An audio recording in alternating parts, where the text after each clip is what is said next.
señor administrador, es usted quien nos expulsó del templo con el látigo de su soberbia, con el látigo de su falta de escucha. Por mucho que usted hable de sinodalidad, se siente el autoritarismo con que ha manejado su episcopado durante estos años, privando incluso a los fieles de su diócesis durante el año de la pandemia de los sacramentos. ¿Cuántas almas gritaban al cielo para confesarse, para poder comulgar? Pudimos ver fieles arrodillados fuera de los templos de sus diócesis, rogando y pidiendo ante el Santísimo Sacramento clemencia y misericordia, mientras usted se encerraba en su curia diocesana y hacía reuniones con los sacerdotes únicamente por Zoom, por temor a ser contagiado. ¡Cuánta diferencia con los santos! ¿Cuál es el ejemplo para los sacerdotes jóvenes, para los seminaristas, de entrega, de sacrificio, de dar la vida por las almas? Con todo el respeto, su excelencia reverendísima, se lo expreso. Es mi deseo, pues, llevar a vuestro ánimo estas simples, sencillas y estridentes verdades, comprobables por cualquiera de nosotros en documentos disponibles y que desarticulan muchos de los malos argumentos que me han sido propuestos y opuestos como razones fundamentales de las prohibiciones ilegales de que he sido objeto. De más está decir que no existe ningún decreto formal del señor administrador apostólico, Monseñor Álvarez, que derogue la norma creada por Monseñor Mata Guevara, que de todos modos sería ilícito por falta de competencia.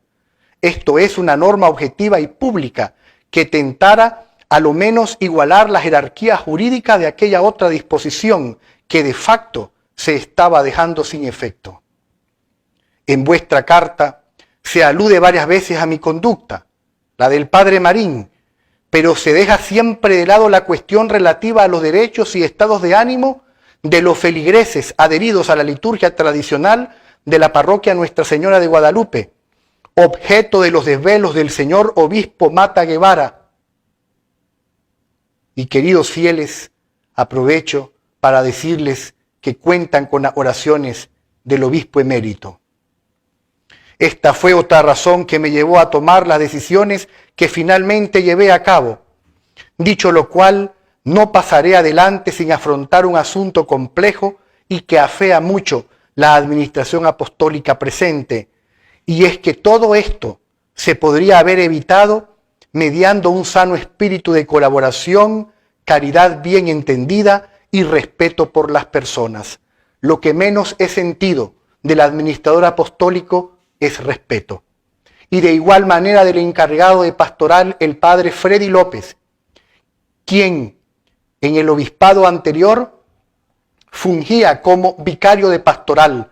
Nunca me visitó, nunca recibí un acompañamiento de parte de él y sin embargo siempre estuvo atacando el proceso de aplicación del Summorum Pontificum en la parroquia Nuestra Señora de Guadalupe. Nunca se sentó para dialogar, siempre imponiendo sus prejuicios y sus criterios limitados a una teología de la liberación que impregna todo su estilo y manera de ser sacerdotal. Y esto se manifiesta también en los ataques virulentos realizados contra otros hermanos sacerdotes, ataques virulentos que ustedes pueden comprobar en las redes sociales. Su radio y su canal de televisión, su púlpito, se convirtió en una bomba en contra de sus hermanos sacerdotes. Y era el vicario de pastoral, que no visitaba las parroquias, pero que sí permanecía en una experiencia muy particular en su propia casa cural, sin conocer la realidad de la diócesis, viviendo solo de documentos de escritorio, sin ver, juzgar y actuar. Pues bien, desde luego, una sumisión real a la voluntad salvífica del Divino Salvador ha hecho falta en todo este proceso de tratamiento hacia mi persona, hacia la feligresía, hacia mí como sacerdote de la Iglesia Católica. Ahora Lo demostraré con argumentos y ejemplos irrefutables. Cuando poco después de la renuncia de Monseñor Mata Guevara y luego de la publicación del motu propio Tradiciones Custodes, me acerqué ingenua y filialmente al señor administrador apostólico para exponerle la misión que se me había encomendado pocas semanas atrás y esperando de él la comprensión y auxilios de que era tan necesitada mi feligresía y yo mismo, no esperé que se me echara encima todo lo que vino después. Otras diócesis habían resuelto los términos de Tradiciones Custodes sin tanta sangre en las aceras ni tanto alboroto mediático. Pero usted, su excelencia, Monseñor Rolando José, está acostumbrado a lo mediático. Le gusta ser el centro de atención en lo mediático. Y lamentablemente en esa búsqueda y sed de poder, usted ha destruido tantas vidas. En sus manos, su excelencia reverendísima, están almas, no cosas. Justo por no ser obispo diocesano, tenía su excelencia inmejorables herramientas en sus manos para solucionar, al menos provisionalmente, todo este entuerto y para poder reducirlo a su mínima expresión o a su mínima explosión.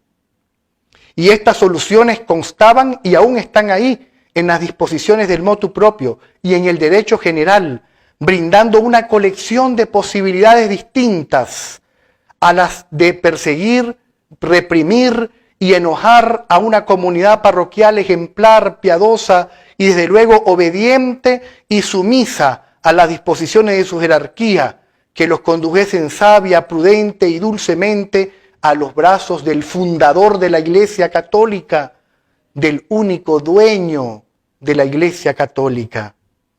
Se prefirió perder dicha comunidad parroquial antes que realmente, moderar litúrgicamente las cosas, si es que había algo que moderar, porque usted no conoce la misa tradicional, nunca participó, nunca conoció a los fieles, habiéndole yo invitado.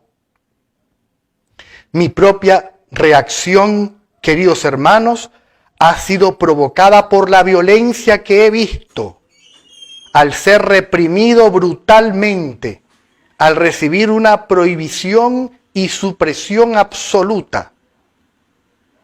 Y es por esto que he visto esta violencia y las lágrimas en los ojos de mis feligreses diciéndome: no tienen derecho a quitarnos la misa tradicional, porque han adquirido derechos legítimamente, porque conocían el decreto del obispo emérito, Monseñor Juan Abelardo Mata Guevara, porque se estaba trabajando en armonía y convivencia en la parroquia.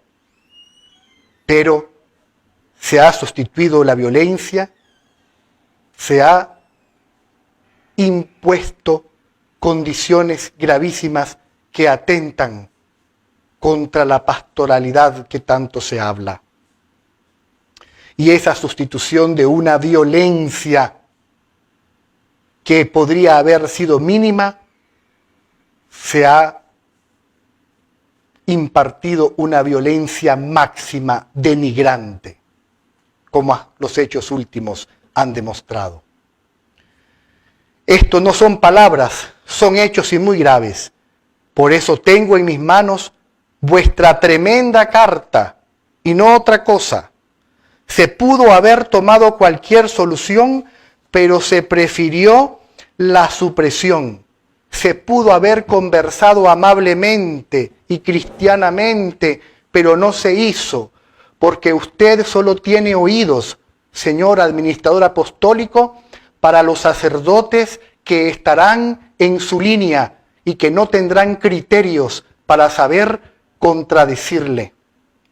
No tuve la fortuna de sus llamadas como otros sacerdotes tienen la oportunidad de que usted los llame con frecuencia, los visite largamente para compartir el café y pasearse por los jardines de sus parroquias.